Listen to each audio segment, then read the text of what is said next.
సంగారెడ్డి జిల్లాలోని సదాశివపేట మండలం వెంకటాపూర్ గ్రామంలో ముక్కోటి ఏకాదశి సందర్భంగా వెంకటాచల దివ్యక్షేత్రంలో పూజా కార్యక్రమాలు భక్తి శ్రద్ధలతో నిర్వహించారు. ఈ పవిత్ర పర్వదినాన్ని పురస్కరించుకొని ఆలయాన్ని ప్రత్యేక అలంకరించగా ఉదయం నుంచి భక్తుల రద్దీ నెలకొంది. ఈ కార్యక్రమంలో దేవానంద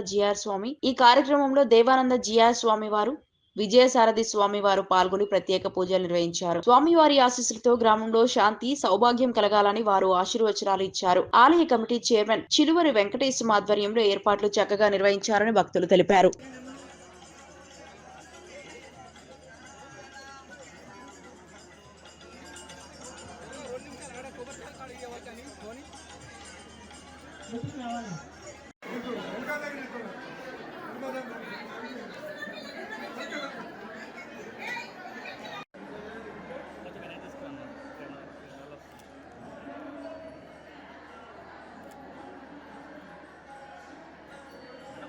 విజయ్ కొంచెం వెనకరా, స్వామి కొంచెం వెనకరా, వెనక్కిరా వెనక్కిరా.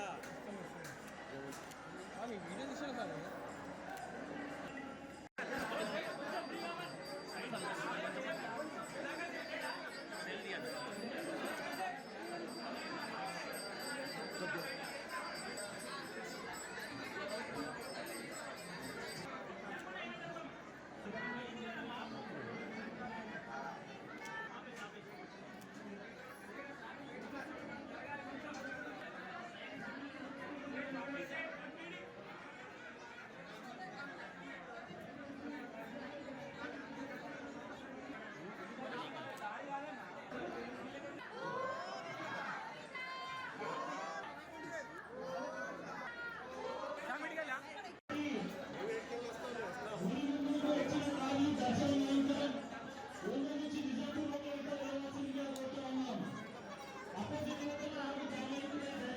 ఆనాడు మధుకైటమైనటువంటి రాక్షసుని వైకుంఠంలోకి ఎత్తుకుండా రానివ్వడం కుదరదు కనుక స్వామి తానే ఉత్తర ద్వారాన్ని తెరిచి వాళ్ళకి ఆ వైకుంఠంలో అడుగు పెట్టేటువంటి ఒక అనుగ్రహం. వైకుంఠంలోకి చేరుకున్నారు. వారు భగవంతుని ఒక కోరిక కోరారు. స్వామి, ఈ వైకుంఠ ఏకాదశి దీని ముక్కోటి ఏకాదశి వారం కూడా ఆలయాలలో నిన్ను దర్శించుకుంటారు. వారికి కూడా మాలాగే మోక్షం కలగాలి అని ఈనాడు మనమంతా కూడా వైకుంఠం ద్వారం అంటే ఉత్తర ద్వారం గుండా మనం స్వామిని దర్శించుకుంటాం.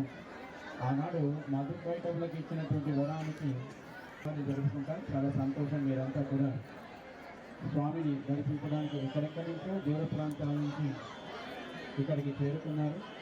అన్ని ఆలయాలు కూడా చక్కగా భక్తులతో భగవంతుడు ఎప్పుడు కూడా మనందరినీ అనుగ్రహించాలి అని ప్రార్థన చేస్తూ మీ అందరికీ కూడా మంగళాశాసనం చేస్తున్నాం. చక్కటి సంపదలతో ఆయురారోగ్యాలతో పల్లెలు